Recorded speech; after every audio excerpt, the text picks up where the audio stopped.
Hi folks, so in this video what we're going to be doing is a question here based on the topic of orthographic projection, and it is specifically from the DCG paper from 2011, ordinary level section B question 3, okay, and it's under the area of orthographic and auxiliaries.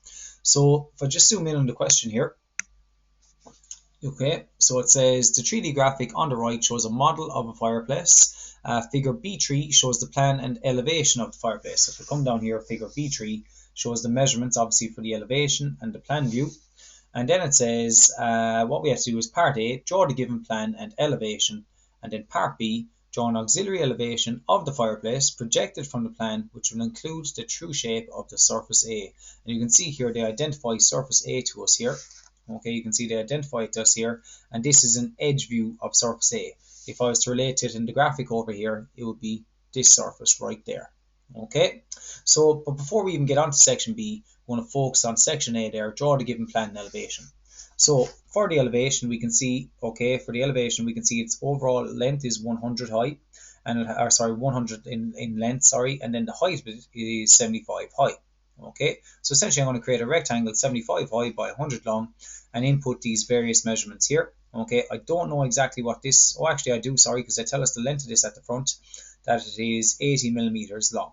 Okay, so if I obviously get the middle of that, then I can measure 40 to the right, 40 to the left, and from the plan I can go at 60 degrees to get that inclined line there, likewise with this one. So that's what I'm going to do there now. So on my sheet, based on where I'm going to be putting my auxiliary view in a while, it's going to be going over here. I position my XY line just on the left hand side. So just zoom in there a little touch bigger. There we go. So starting off with my measurements, I'm going to measure 100 millimeters for the length. So 100 for the length, and I'll put in my various other measurements as well. So 0 as far as 10, and I'll also mark the 5 as well, because I will need that. And from the middle, I'm also going to mark out 40 to the left and 40 to the right. So 10 there, then another there. So 10, there's the middle, there's another 10 from the end, and there's the 100. Now what I'm going to do is a vertical line from the two outside ones. Now that vertical line only has to go up to a height of 75. So I'll measure that then. So from 3 up to 10.5 will be 75. Just using a little bit of maths there.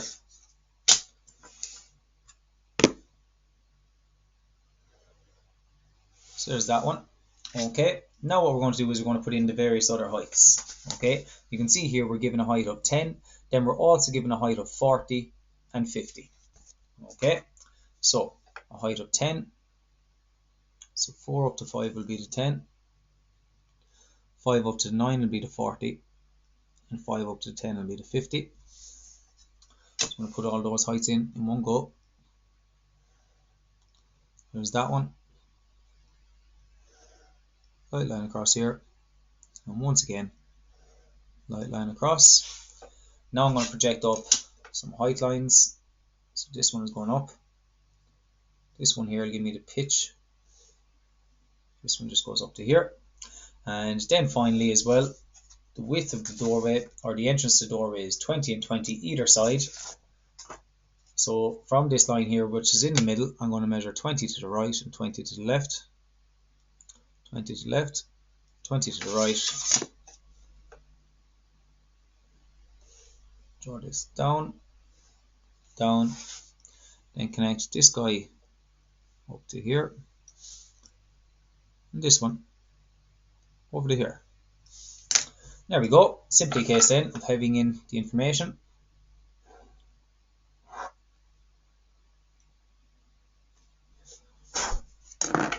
Trying to keep page neat and tidy.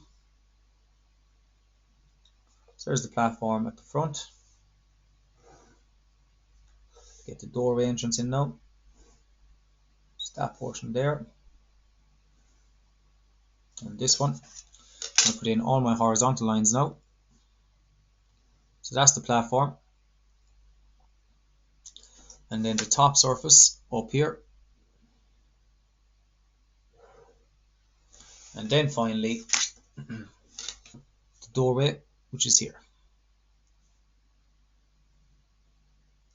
that edge there, and this edge. There we have it. There is the elevation completed. I'm just going to zoom in there so you can see it a bit better. Now what we're going to do is we're going to move on to the plan. Now the plan is projected straight underneath the elevation. So any measurements that I have from the elevation in regards to lengths, I'm going to transfer those down.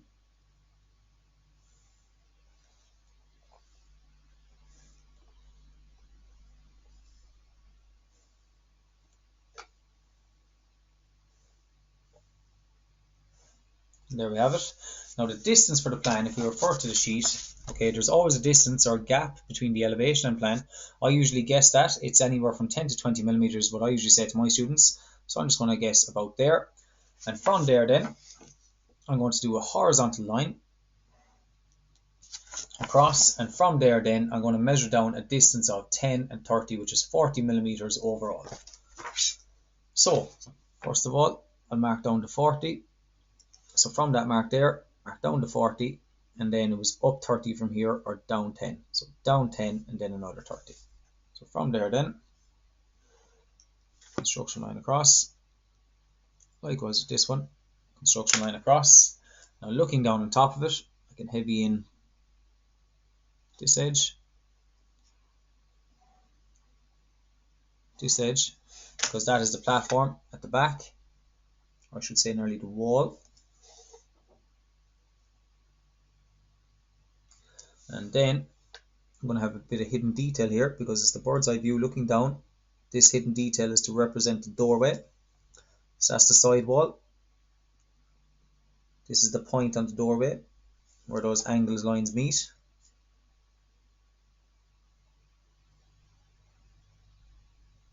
And there's that one. Okay, so I've now got that. Now the next portion I'm going to heavy in is this section here at the front. This is the 80 millimeters. And then what's very helpful to me is we have an angled line here at the side, which is going at 60 degrees like this. So using your t-squared set square, 60 degrees there. And then likewise, I get my 60 degree set square, flip it over the other way. There's my 60 degrees on the opposite side. And then simply a case of heading down to meet that. And there we have it. Okay, that there is the elevation completed and the plan view completed of our structure. So part A complete. Now what we have to do is we have to draw an auxiliary elevation of the fireplace projected from the plan, which will include the true shape of the surface A. So essentially we've got surface A here. I'm just going to write it in on my sheet. That's surface A there. And then surface A, like they have on their question sheet, is this face in our plan view, which we see as a line. When we see it as a line in the plan view, it's known as an edge view. Now that edge, when we're looking perpendicular to that, that is the only way we can see, okay, a true shape of it in the direction of the arrow. So we're going to set up an x1, y1, okay, parallel to surface A there, okay, and then we're going to project perpendicular to that surface. So that surface A is inclined at 60 degrees, so we're going to set up an x1, y1 the exact same. Excuse me. So when it's going out at 30 degrees, I'm going to set up my x1, y1 out about, just looking here, where it would be appropriate. I'll actually bring out this one first because this is the furthest wide one to the left. This is the furthest one to the right. Gives me a little guide. There we go. So my x1, y1, I'm going to keep it out about here. So x1, y1. Now that x1, y1 is representing the ground. Because we're projecting from the plan, we're going to take our heights from the elevation. If you project it from the elevation, you take your depths from the plan. You take your distances from the xy line down. But because we're projecting from the plan, we're taking our distances from the xy line up. Okay, so the xy line is representing our ground, our horizontal plane. So this line here, x1, y1, is inclined at 60 degrees. So any lines that are going to project up beyond that are going to go perpendicular at an angle of 30 degrees. Because 60 plus 30 makes 90, and 90 we know makes a perpendicular angle. So all these points here, just going to project them up. All the ones that are quite low, just going to bring them up there like that. This one is going to have to go a good bit higher, up to about there. Likewise with this one. Do the same with this one. and this one. Okay, and I'll also then in a minute I'm going to bring up the points for the doorway, which is 1, 2, 3, 4, 5, 6. But I'm going to start building it before that. So first of all, there's two heights in relation to this structure. I'm going to take the height for the first platform, which is the section A, because I want to get the true shape of surface A first of all. So first of all, in regards to surface A, I've got 4 points. I have a point here, here, here, and here. Now these 4 points, there's 2 of them on the ground and 2 of them are at the height of 10 millimeters. So this point here, these 2 points are represented by this point in plan. So if I follow this out, that's one of the points. If I follow this one out, that's the other. Now how I find the other points are simply, I'm going to take the vertical height from the elevation, take that height there on my compass. I'm going to come out with my compass then, and I'm going to mark that up here like that. Very, very easy. Now, good time saver then. We do not actually have to mark it on the other line because it's going to be the same height. So as long as I project parallel to my x1, y1, I can now find the true shape of surface A. There we have it. I'm just going to write in TSA. That is the true shape of surface A found. Now what we have to do is we have to complete the rest of the structure. Sorry. We have to complete the rest of the structure. So to complete the rest of the structure, I'm going to take it in little stages and you kind of use your 3D graphic of it here.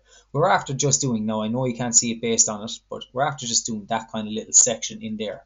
Now I'm going to get the side face here, which is going to be in the shape of an L, and I'm going to see all the front face as well. So that front face goes from here over to here. So essentially, that's going to continue onto this line. So to get that front face, that's going to be heavy all the way to there. And to here like this. So that's the front face got. Now I have to get the side face, and the side face then goes from this to this. So it's going to go over to here, and then it goes up. So that's going to go all the way over as far as here. And then it's going to go heavy upwards. Now, how high does it go heavy upwards? Well, it goes the height from the XY line up to the top here. So I take that vertical height, I'm going to go to this point here, and I'm going to mark it up. So follow it out, where it hits the X1, Y1, mark it up there. And it's the exact same from this one, mark it there. Didn't have to mark the two of them, just to show you, they should match up. So if I heavy in between those two there, then also heavy in this section and this section. Now just remember, what we're getting here is an angled view of the object when we're looking in the direction of the biro here. Okay, so we're seeing a bit of this face, we're seeing this face as a true shape, surface A, and we're seeing this face as well, because as I'm looking in this direction, I can see this face. Okay, the faces I can see are this one and this one. Okay, now we're going to get the overall structure itself. So that's going to go, if you imagine from here, it's going to go over here in this direction. So if I follow it over to this point, that's where it's going to go as far as. So it's going over as far as that one, just to be certain. Yeah, because it lines up with there at the front. Then I'm going to heavy in this on the way down. Okay, now what are we missing? We're missing the door. So the door is got from 3 points here. 1, 2, 3. So all those 3 points are also going to have to be projected up at 30 degrees. So 30 degrees up is going to be the highest one. And then this one here. Okay, that's where our door is. Now to find the door, I'm going to take the height from the XY line up to this one, which is the same height as this one here. I'm going to come down here to where it is, follow it up, and from the X1, Y1 upwards, I'm going to mark it up. Also going to do the same for this one. Follow it up, mark it, and then for the height of the pitch of the door, that height is the height I'm going to take. I'm going to come down to where it is here in the plan, follow it up, and mark it up. And then it's simply a case, once again, of heavying in the information. So this is our doorway, with the front of it opening. and that'll connect over to that one.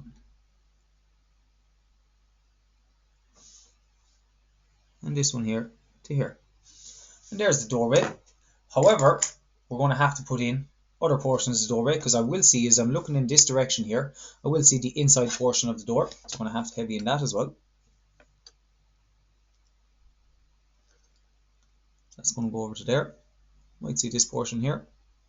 That's the back part of the door. And then this portion. Okay. Now what's going to be helpful here is, in any of these questions, when you're getting an auxiliary view, you might have certain elements of hidden detail. So that hidden detail we're going to have to put in. Now remember, that doorway is three-dimensional, okay, so it's pushed through, there's a cut through the object, so I have to find that cut section. So if I follow it here, now this one is going to be the same height, and the same height here. Now just to find that exactly and heavy it all in, the first bit that I can heavy in, I will see the inside because the door is open. I will see the inside in here, like that. And I'll just heavy in this line as well. Okay. For the top of the roof, or sorry, the top portion of the door, I'm not going to see that because it's obstructed by this face. However, just because I don't see it doesn't mean it's not there. So I put it in as hidden detail. So hidden detail is a hatched line like that, or a dotted line. Okay, so just to make sure I have the right one. Yeah, now that point there would also connect down to here. So once again, I'll connect it down, but the bit that I don't see, I'm going to put it in as hidden detail, and then heavy it in. And you can see there I'm after putting in that hidden detail. Now, those rules will also apply over here. So the bit of the door that I can't see, and the opening at the back of the structure, will go in as hidden detail.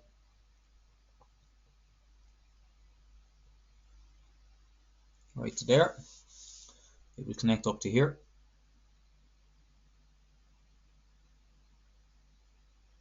There we go. And then it will connect to here as well. So there's our hidden detail there. Okay, showing the inside portion of the door that we cannot see. Now, is there any other hidden detail that I can't see? Okay, so this edge down here at the back is also the L at the opposite side. If you remember, we had the L here. I also have to put in the L at the opposite side. So that's coming from this back edge right there.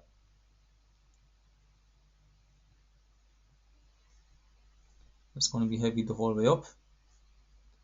Now, where does the L finish? It finishes right here. So I'm also going to have a hidden detail line right here as well. And there we go. That's that hidden detail. And that surface there, that cut surface, like the A on the opposite side, is right here. Okay, so there you have it, guys. I'll just check there. Is there any other hidden details? From what I'm aware, I think that's the actual drawing completed there. So there we go, guys. That what there was the 2011 Ordinary Level Section B3 question based on orthographic and auxiliary. We drew the elevation first. We started then by drawing the plan, and then we got the auxiliary elevation of the structure, okay, showing the true shape of surface A here. And you can see it inside here in this rectangle. Always identify what they ask you in the question. Hope you found that helpful, guys. That's the question done.